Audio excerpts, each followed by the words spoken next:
നാളെ 2025 ജനുവരി 27 തിങ്കളാഴ്ച അറിഞ്ഞിരിക്കേണ്ട ക്ഷേമ പെൻഷൻ്റെ പ്രധാനപ്പെട്ട വാർത്തകൾ.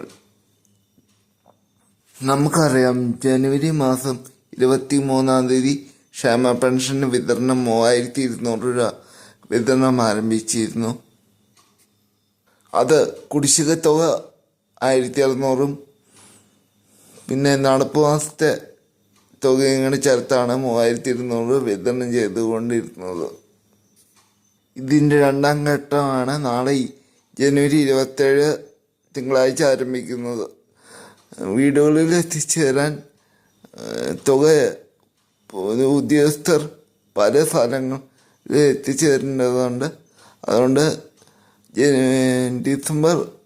ജനുവരി ഫെബ്രുവരി 3-ന് മുമ്പായിട്ട് വിതരണം പൂർത്തിയാക്കും.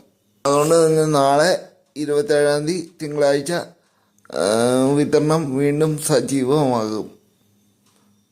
ഇതുകൊണ്ട് കേന്ദ്ര സർക്കാരിൻ്റെ ഇത് എത്തിച്ചേരുന്നതുകൊണ്ട് അവർക്ക് 100 മുതൽ 500 രൂപ വരെ കുറവ് ഉണ്ടായിരിക്കും. അത് ബാങ്ക് അക്കൗണ്ടിലാണ് എത്തിച്ചേരുക. അത് എല്ലാവരും പ്രത്യേകം ശ്രദ്ധിക്കുക. 1 മുതൽ 2 ആഴ്ച വരെ കാലതാമസത്തിനുള്ളിലായിരിക്കും 100 മുതൽ 500 രൂപ വരെ. 2 മാസം ആയതുകൊണ്ട് ചിലപ്പോൾ 1000-1500 രൂപ വരെ കുറവുണ്ടായേക്കാം. ഒരു കാര്യം പ്രത്യേകം ശ്രദ്ധിക്കുക, ആധാറായിട്ട് ഫീഡ് ചെയ്ത ബാങ്ക് അക്കൗണ്ടിലേക്കാണ് തുക എത്തിച്ചേരുക. എന്തായാലും ഇനി 3 മാസത്തെ കുടിശ്ശിക തുകയുണ്ട്. വിഷുവിനും ഓണത്തിനൊക്കെ ആയിട്ട് വിതരണം ചെയ്യും. എന്തായാലും നാളെ തൊട്ട് തന്നെ വിതരണം കൈകളിൽ എത്തിച്ചേരും. ഇനി ഒട്ടേറെ നടപടികളൊക്കെ വരുവാണ്. ക്ഷേമ പെൻഷൻ കൂട്ടുന്ന കാര്യത്തെ പറ്റിയുള്ള ചർച്ചകളിലാണ് സർക്കാർ. എന്തായാലും പ്രഖ്യാപനം ഈ ബജറ്റിലുണ്ടാവും. 2025 ബജറ്റിലുണ്ടാവും. 17-ാം തീയതി വരെ കാത്തിരിക്കുക, അടുത്ത മാസം.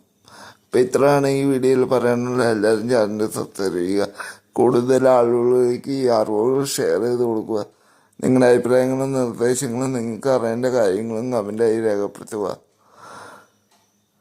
ഈ ചാനലൊന്ന് സബ്സ്ക്രൈബ് ചെയ്യണം, അതിനെ മറക്കരുത്. കൂട്ടത്തിൽ ബെല്ലൈക്കൻ നിങ്ങളെ എനേബിൾ ചെയ്യുക. എങ്കിൽ മാത്രമേ ഞാനിടുന്ന ഓരോ വീഡിയോ നിങ്ങളെ തേടിയെത്തുള്ളൂ. നന്ദി, നമസ്കാരം. വീണ്ടും മറ്റൊരു വീഡിയോ ആയിട്ട് കാണാം.